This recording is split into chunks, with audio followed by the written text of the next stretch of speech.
America, if you're watching on your computer, make sure you can get us on your local cable provider. Go to u2america.com and enter your zip code to find out where you can find us locally. I'm Barry Nussbaum, filling in for Dr. Gina. Welcome back to America Trends. Is the Democratic Party imploding after WikiLeaks and Debbie Wasserman Schultz forced out departure? Everyone's wondering what's up next for the Democrats. Joining me now is the senior writer for Cyber Defense Magazine and the author of the book, The Devil Inside the Beltway, Michael Dougherty. Michael, great to have you back on the show. Good to be here. How are you, Barry? I'm doing great. Got a lot to talk about. Let's start out with WikiLeaks founder, guru, Julian Assange. He said yesterday there's more information coming about the elections. What do you think that guy's sitting on right now? Oh, he's sitting on Christmas for the Republicans. He's got all sorts of information about the Clinton Foundation. He's going to disprove what Hillary says. And just in the last hour, it was reported that he's released voicemails. Now, we haven't heard the voicemails yet, but I'll tell you, voicemails are different than just print. They're personal. They're authentic. They'll be very, very powerful.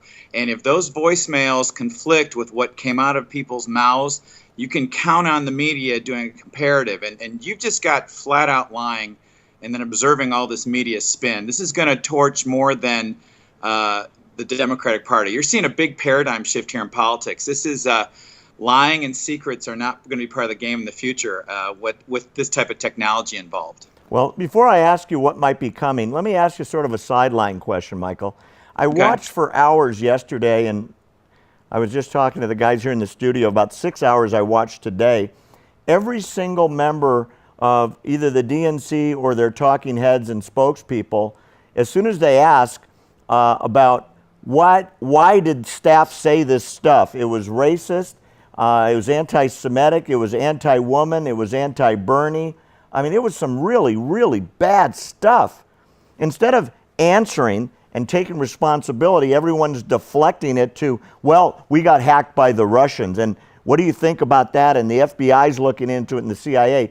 It was almost like, hey, look over there. That's exactly what it is. I mean, it is their hands in the cookie jar. This is like 4-year-olds in front of their mom when they're lying and they've got magical thinking.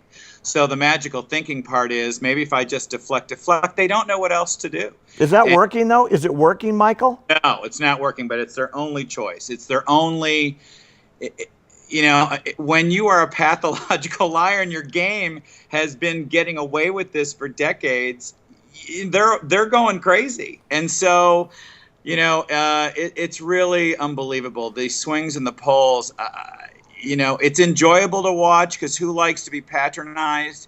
It's great that the American public is seeing it in real time.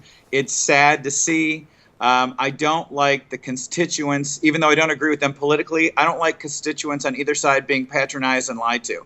And they're very angry, and they should be. Well, let's talk about what you think could be coming. I mean, I don't know what this guy's got, but he looked like he was the kid in the candy store and couldn't tell you what he had yet. You think it's going to be like dribble it out, dribble it out, dribble it out kind of stuff? Oh, sure. Because remember, Assange is a vigilante guy.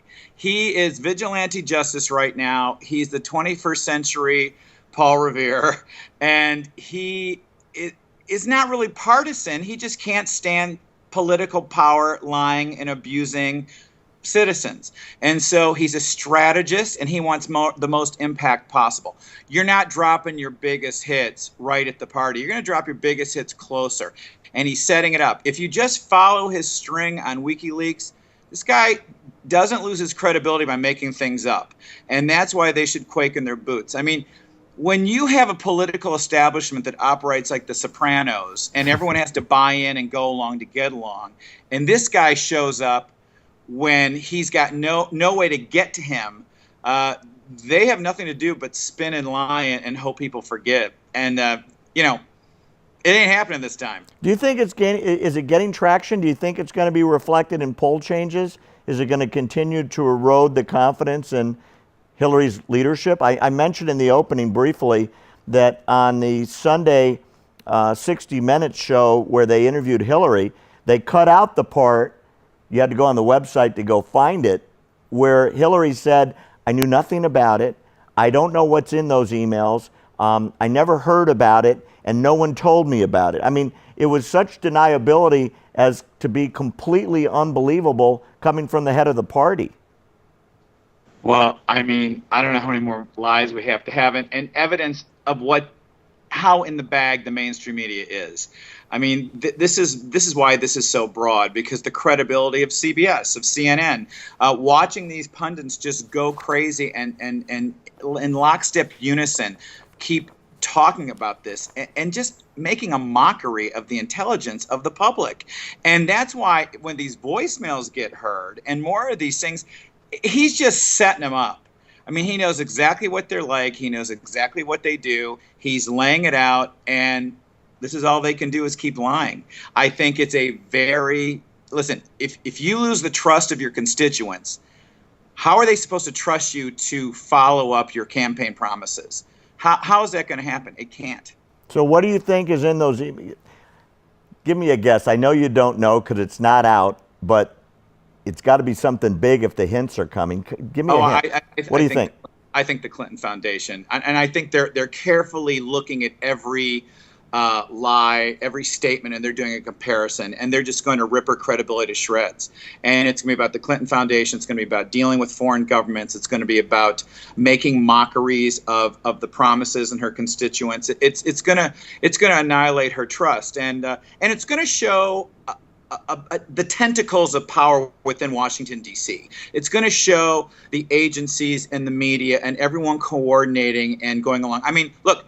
Here, Debbie Wasserman Schultz resigns, and she's got a job with the Clinton campaign in, 3 seconds? Yeah, and by the way, she's co-national chair of the Elect Hillary Clinton campaign. She didn't have a little BS job in the corner. She's the co-chair of the whole campaign. That's a kick upstairs, isn't it? Yeah, that's called a paycheck and hush money. That's what that's called. And we'll find out more later. Michael, thanks so much. You got to come back when we get the voicemails. I'm dying to talk about that. Oh, it's too much fun, isn't it? Yeah, oh my gosh. Coming up on More on America Trends, we're going to talk about it. In the meantime, would you go over to u2america.com and vote in the poll tonight?